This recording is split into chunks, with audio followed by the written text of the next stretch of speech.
Ini pertanyaan yang paling banyak ditanya sama teman saya. Iya, oke. Ya. Saya kalau di kepercayaan saya, sebenarnya rumah dekat tuh nggak banyak. Karena kenapa? Bayangin, begitu kita meninggal, kita lihat badan jasad kita di depan, histeris gak? Iya sih. Semua manusia Iya dibilang siap apapun saat dia menemukan ajalnya, dia pasti bakal tidak siap.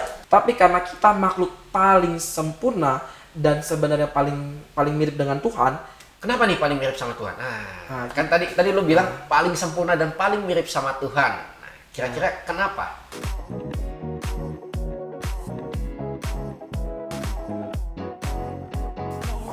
kenapa? Karena kita mempunyai indera. Basic manusia punya 5 sih. Oke. Tapi balik lagi, karena Tuhan punya lebih dari 5 indera itu, maka dia mampu melakukan hal-hal yang luar biasa. Kenapa bisa ada kita? Kenapa kita dari kecil zigot bisa jadi sebesar kita? Kenapa manusia bisa punya pemikiran yang luas? Bisa bayangin nggak? Jangankan 30 tahun lalu deh, kepikir nggak ada handphone? Iya sih. Kepikir nggak sinyal itu ada di mana-mana? Iya. Ya. Kepikir nggak ada internet? Iya. Iya kan? Ibaratnya kayak gitu. Karena kita mirip dengan dia. Karena kita Pelan-pelan mampu. kita ngedownload kali ya? Iya.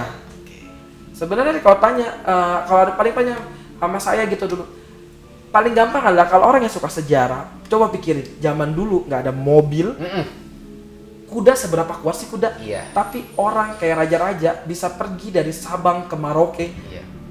pejalan kaki, Iya. naik kapal, Iya. dan kapal itu kapal kecil. Sekarang kapal segede baja yang itu aja bisa terbalik. Iya. Jadi ibadah karena mereka dulu hidupnya suci, maka mereka sakti. Itulah yang saya, orang pada tanya sama saya, salahnya adalah orang pengen sakti tapi tidak mau hidup suci. Orang pengen sakti, Tidak tapi mau nggak hidup suci. Sebenarnya Masuk akal. kalau kamu tanya orang pintar atau bagaimanapun, dia dari hidupnya dia. Kalau dia hidup suci, Pasti sakti. belum tentu sih, tapi saya percaya minimal approval bahwa dia punya sesuatu. Oke. Tapi kalau kamu lihat dia sebenarnya urakan, dalam arti bukan urakan, beda ya konsepnya. Kalau contohnya hidupnya mabuk-mabukan, kayak gitu-gitu, main cewek lah apalah kayak gitu, ya itu berarti kan gimana mau bilang suci. Tapi kalau cuman kamu ketemu orang pintar, oh dia di kafe, ya enggak lah bro. Lu pikir semua dukun mustinya di dalam kamar baca, ya enggak gitu maksudnya. Dukun juga manusia ya? Ya maksudnya Soalnya begitu ya? ya ada yang dari kecil emang basicnya dia sudah dari kasih gift sama Tuhan. Tapi kan bukan berarti dia nggak boleh mengenal segalanya kayak gitu. Jadi hidup suci itu ya maksud dalam artian kayak ibadah kayak hidup selibat dalam Katolik gitu, iya. yang tidak menikah biasanya. Mereka lebih under control emosinya, cara bicaranya juga lebih smooth, lebih baik, dan tidak maksud dalam artian tidak punya agenda khusus kayak gitu. Itu biasanya jauh lebih baik lah, bisa dibilang sakti lah kayak gitu. Dan lu kayaknya menuju ke sana ya? Karena sebenarnya gua dapet jadwal ini spesial karena besok dia harus ke Bali untuk meditasi ya. Meditasi berapa lama sih? Bukan sih, liburan dulu ntar baru meditasi. Oh, liburan dulu meditasi. Oke. Iya. Kan kita sibuk kerja nih, maksudnya Iya, kan oke. kita butuh recharge di mana diri kita juga butuh, tapi rohani kita sebenarnya juga butuh. Dan emang itu ritual saya setiap awal tahun, saya mesti meditasi yang benar-benar putus hubungan dari duniawi ya. Handphone segala macam itu hilang. Oh, jadi lu udah ngomong meditasi, udah nggak bisa dihubungin? Ya. Jadi mereka udah pada tahu. Biasanya ya orang tua saya dan orang keluarga pasti tahu. Karena itu yang dibutuhkan juga. Kalau nggak ada kisi-kisinya, bro. Iya. Karena kepercayaan saya Chinese. Kepercayaan saya itu tiap tahun tuh algoritmanya tuh berubah. Rasi bintang tuh berubah. Iya. Nah, karena ini adalah ilmu otodidak, tidak ada buku, tidak ada pakemnya, saya butuh sesuatu yang supranatural yang sebenarnya untuk dijadikan kisi-kisi. Dari kisi-kisi itu baru saya merangkum apa yang akan terjadi, bukan terjadi, apa yang petunjuk-petunjuk apa yang butuh tahun depan. Biasanya ya spesifiknya ke orang-orang yang emang sebenarnya saya dekat. Kayak ya saya nggak open ke publik untuk hal-hal seperti ini karena sebenarnya saya juga menentang untuk hal-hal seperti ini. Jadi ibaratnya pergulatan batin saya itu hampir 12 tahun untuk hal seperti ini. Sampai akhirnya, makanya saya juga kaget kenapa saya mau Ikutan podcast ini? Iya, kayak gitu. Ibaratnya tawaran sebenarnya dari 6-7 tahun lalu tuh udah ada. Tapi kayak enggak lah, kayaknya masih belum pantas. Terus sekarang juga kayak aduh takutnya orang yakin nggak sama saya kayak gitu. Bukan yakin gimana ya? Karena ini kan Pandangan ya, pandangan saya. masing-masing ya. Iya benar. Ini siapa yang bisa lihat hantu? Saya bisa aja bilang di situ ada hantu, tapi kan nggak bisa lihat. Oh iya. Karena kan itu semacam kayak lu gilanya lu aja kayak gitu. Dan itu juga saya nggak mau nanamin karena menurut saya ya hidup kita percaya ibaratnya semua proses kamu jalanin sesuatu dengan baik maka feedbacknya baik kayak gitu. Jangan jadikan jadi ibaratnya 99% itu kerja keras, 1% doa. Jangan terbalik 99% doa, 1%-nya kerja keras. Ya bakal sukses, bro. Saya bilang, kenapa 1% doa? Iya, kalau lu nggak kerja keras 99%, gimana lu mau sukses? Nggak ada orang yang nggak kerja keras 99%. Mau dia dukun paling sakti di dunia pun, dia kerja keras. Kerjanya apa, bro? Lu pikir puasa itu nggak ada kerja? Oh iya. Iya dong, bener. puasa. Dia mesti ikatan dengan Tuhannya, segala macam. Itu kerja loh, bukannya misalnya caranya dia. Ibaratnya kayak kamu nyusun akunting, kamu mesti cari neracanya bagaimana, kayak gitu. Betul. 1%-nya doa, ya doanya pas lagi kamu datang dia baca doa, kayak gitu. Tanpa dia charge 99%-nya dengan puasa dia hilang saktinya, bro. Berarti lu menuju ke ritual 99%-nya itu untuk meditasi dan yang lain-lain. Kalau you tanya sama saya sebenarnya saya siap seperti itu, tapi saya balik lagi saya butuh tempat. Dalam artian saya ini ada vision ke sana arahnya, tahu di mana nanti saya berada dan yakin itu tempat bakal saya dapat. Tapi kalau ditanya umur berapa, saya balik lagi dokter tidak bisa menyembuhkan diri sendiri, dokter butuh orang lain. Jadi sebenarnya lu udah istilahnya sorry Ya. Sorry gue potong nih. Lu di masa depan lu bakal seperti Ya. apa? Saya kalau ditanya ke depannya seperti apa, saya punya gambaran. Tapi balik lagi kalau untuk tahu pastinya, saya tidak bisa lihat diri saya sendiri. Okay. Tapi vision saya ke depan saya seperti apa dan bagaimana saya ya sudah tahu arahnya. Jadi saya mengikuti pattern yang ada. Begitu saya keluar ya paling ya ada dijawab dikit lah, kayak balik kau gitu. Tetap ada begitu ya? Pasti. Nah, kalau kayak begitu berarti itu takdir atau nasib? Kalau dibilang takdir saya arahnya ke sana. Oh, Kalau kayak seperti itu adalah kayak perjalanan hidup, nasib mungkin dibilangnya ya. Dalam artian kita ketemu orang, contoh orang kan nggak semuanya open kalau saya Yes. seperti ini. pasti. Otomatis orang yang tahu saya adalah Johannes ya emang seorang maksudnya dalam artian pekerja yang karyawan yang happy. Kalau dia tiba-tiba ngajak ke kafe, awalnya kafe tiba-tiba dia ngajak ke tempat dugem, tapi dugemnya dalam artian tuh dugem yang bener-bener yang clubbing kayak gitu. Ya pasti kan kalau 1 kali kamu tolak, 2 kali kamu tolak, 3 kali cupu loh, bro. Ya pasti ada, ya udahlah datang lihat nggak enak kayak gitu. Tapi pas lagi datang kayak bukan merasa bersalah, kayak ngerasa bahwa ini bukan gua. Hatinya sendiri yang sudah blok, jiwanya sendiri yang udah nggak gitu. Cuman kita nggak mungkin sebagai makhluk sosial, kita nggak bisa semuanya. Hanya untuk friendship Ya. ya maksudnya. Jadi Apalagi, datang ke situ ya. friendship aja ya. Apalagi ada yang tanya, lu kenapa nggak coba ibaratnya ajarin orang yang kayak mendoktrin atau bagaimana? Enggak lah. Maksudnya dalam artian hidup saya nggak suci-suci banget, nggak baik-baik juga. Tapi kalau orang kayak you bertanya, ya saya kasih tahu. Tapi kalau emang kamu nggak mau, ya ngapain saya kasih tahu? Karena emang sebenarnya hidup orang itu dia yang memutuskan. Orang beli narkoba ya karena dia sadar. Jangan pernah bilang saya nggak sadar tiba-tiba pakai narkoba. Saya bingung. Tapi salahin setan lagi ya? Iya. Kasian ya? Ya itu juga banyak yang seperti itu sekarang. 80% itu sekarang manusia menyalahkan setan. Kayak gitu. Kasian juga ya setan. Ya makanya. Jadi kambing hitam ya? Iya. Padahal dia sebenarnya punya free will sendiri, yang dimana kalau saat dia gunakan free will itu untuk menolak, Bisa. nggak terjadi ya? Iya. Ibaratnya kayak gitu lah. Kayak ibaratnya cara sadar dia sadar. Kayak you udah married kan? Yes. Bro. You ditanya nggak?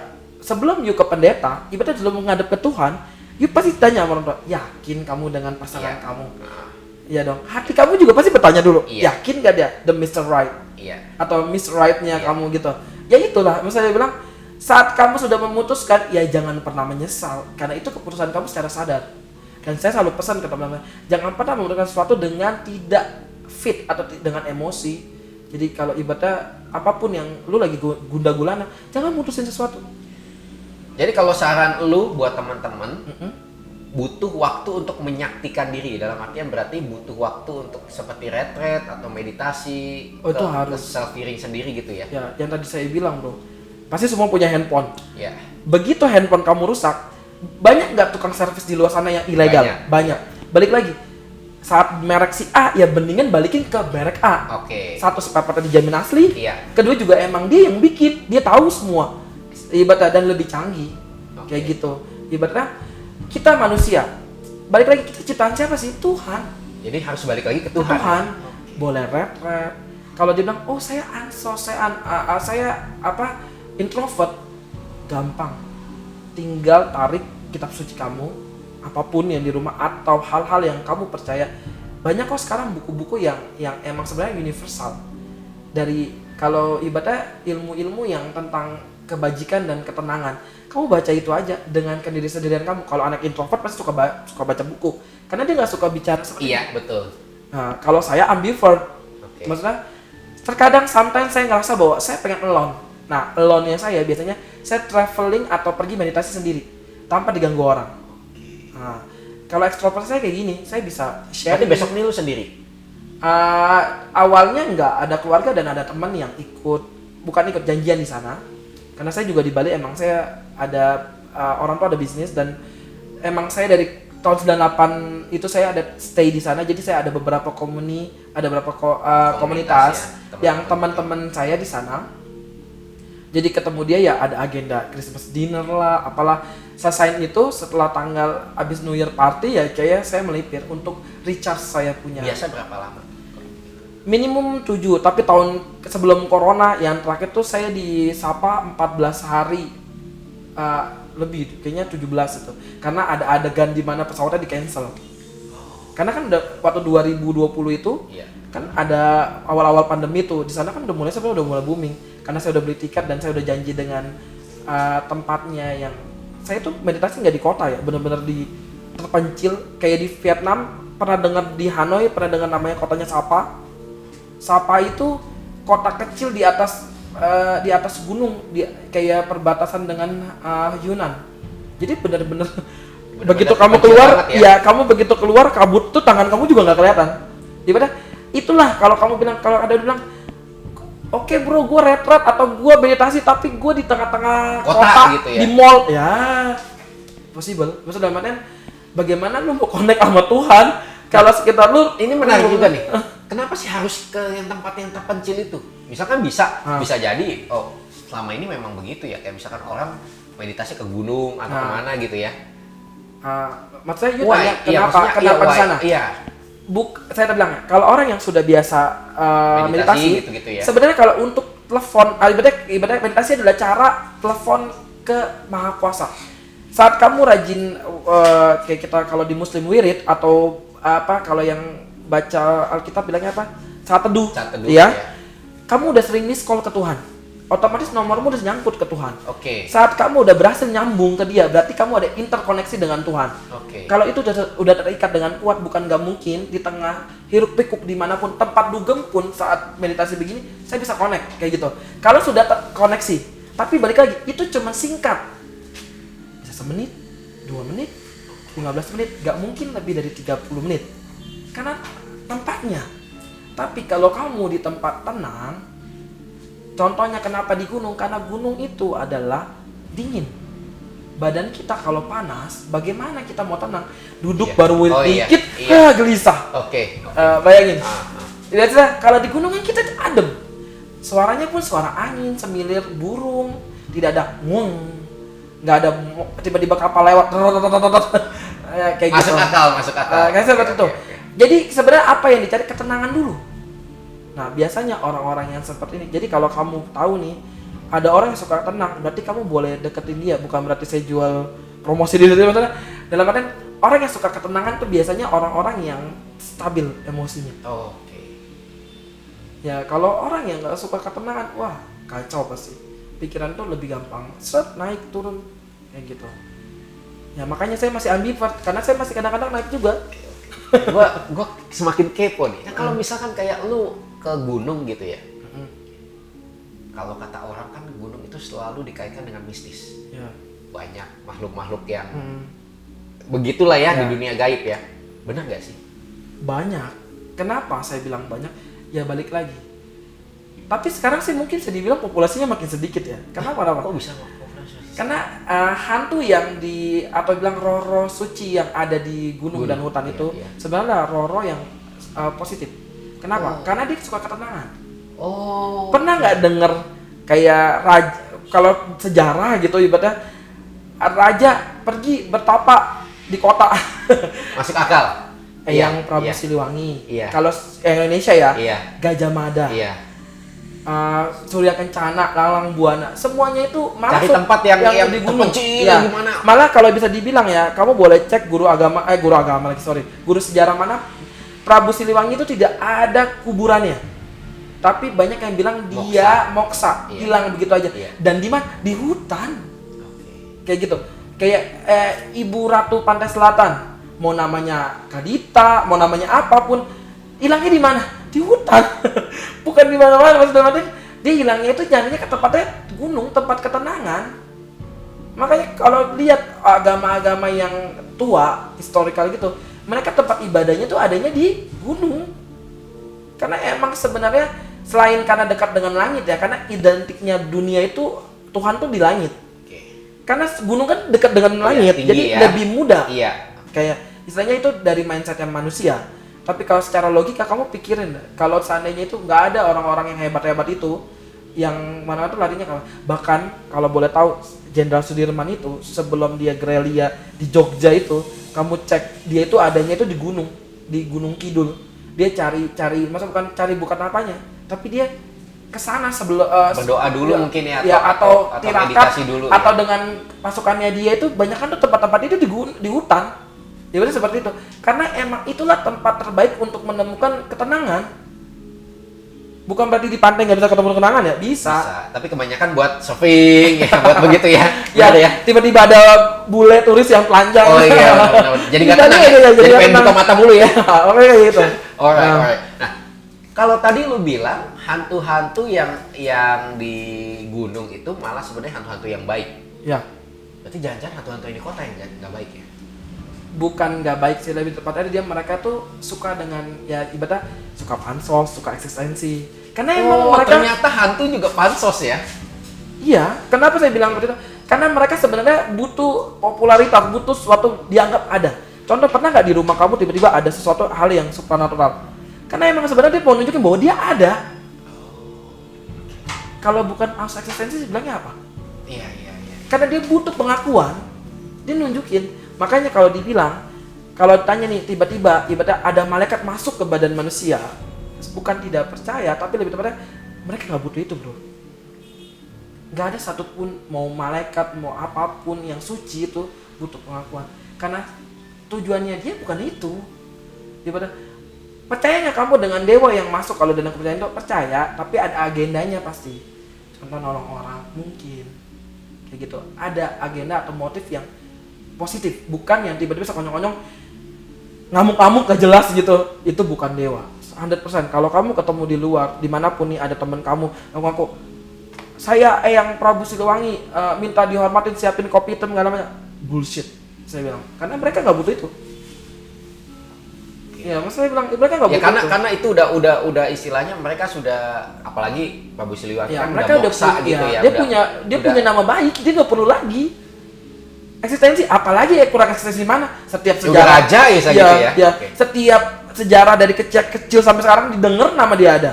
Kayak gitu siapa yang nggak tahu kerajaan Pasundan atau kerajaan Siliwangi yang di Majapahit gitu ya kayak gitu-gitu. atau Semua Mataram. tahu dia, maksudnya nggak butuh. Maksudnya mereka tuh nggak butuh. Yang dia butuhkan ketenangan. Jadi kalau seandainya dia datang ke tubuh orang tiba-tiba dia misalnya, anggaplah kita berjodoh, kayak saya sama kamu nih, kenapa saya bilang berjodoh? Saya nggak Tiba-tiba aja gitu ya, semuanya pas gitu ya. Karena ada agendanya kan, Iya, ibadah. oke. Bisa aja dia karena kita punya koneksi, karena kamu tiba-tiba punya nomor telepon saya karena dari orang lain, dia juga sama. Contohnya, oh ini ternyata masih ada koneksi dengan si yang Prabu Siliwangi. Dia masuk ke badan orang itu untuk menolong orang. Mungkin. Itu sangat mungkin. Karena beliau adalah orang-orang suci yang sebenarnya tugasnya itu yang ada di dunia itu untuk meluruskan kembali. Karena ibadah Pernah dengar nggak ada kita bilang setiap kitab suci manapun ada Tuhan yang bakal turun lagi. Boleh sebut lah kayak Yesus. Kalau di Buddha juga ada Milevo, Maitreya. The next Buddha yang di akhir zaman bakal muncul tuh Buddha baru, Tuhan baru ibaratnya seperti itu. Nah, di masa itu maka adalah ibaratnya utusan Tuhan, malaikat-malaikat Tuhan ini yang disertakan untuk menyelamatkan orang-orang yang sebenarnya masih bisa loh, nggak semua orang jahat kayak gitu. Mungkin ya orang ada hilafnya, tapi kan mereka butuh dibantu untuk diarahkan kayak gitu. Jadi tugasnya seperti itu, kadang-kadang mereka menunjukkan bahwa ayo sini kembali ke jalannya ke Tuhan, bahwa Tuhan tuh ada kayak gitu. Bukan untuk eksistensi yang minta kopi, minta bunga, minta kehormatan, istilahnya begitu ya. Tidak. Itu udah pasti bukan ya. Bukan. Tapi bukan berarti nggak ada jin yang seperti itu. Ada yang sebenarnya suci, tapi dia sebenarnya emang tugasnya membantu orang. Pernah nggak dengar malaikat rezeki? Malaikat rezeki. Yang mengatur rezeki. Kalau di kepercayaan saya dan Tionghoa itu ada, mungkin juga di dewa ya kali ya. Tapi malaikat ada yang ngatur rezeki, yang ngatur ada kan, atau kayak gitu. Nah itu mereka bukan eksistensi, tapi mereka itu ada di sekitar kita. Bagaimana dia mau nyari rezeki? Dia adalah utusan Tuhan untuk hadir di sekitar kita, untuk mencatat layak atau tidaknya kita diberi rezeki. Dan kalau dibilang, oh itu berarti eksistensi jinnya Mas, enggak, karena emang tugasnya dia gitu. Jadi menarik.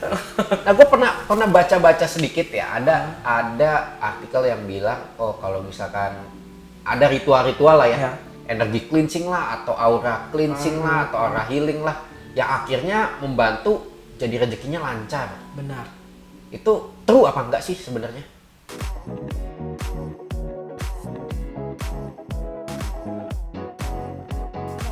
Tuhan kasih kita seperti ini, Tuhan kasih saya blessing seperti ini, Tuhan kasih saya six sense seperti ini, tuh luar biasa. Maksudnya tuh saya punya terlalu besar. Kalau boleh ditanya, jujur, ya kalau kata orang, sumpah gitu, saya lebih baik jadi orang biasa. Why? Paling gampang kayak ngeliat nih, oh badan lu kurus ya bro. Maksudnya di otak kita kayak gitu. Itu adalah sifat dasar manusia. Mencari kelebihan orang. Kelebihan orang, kekurangan diri sendiri gitu ya. Bodohnya.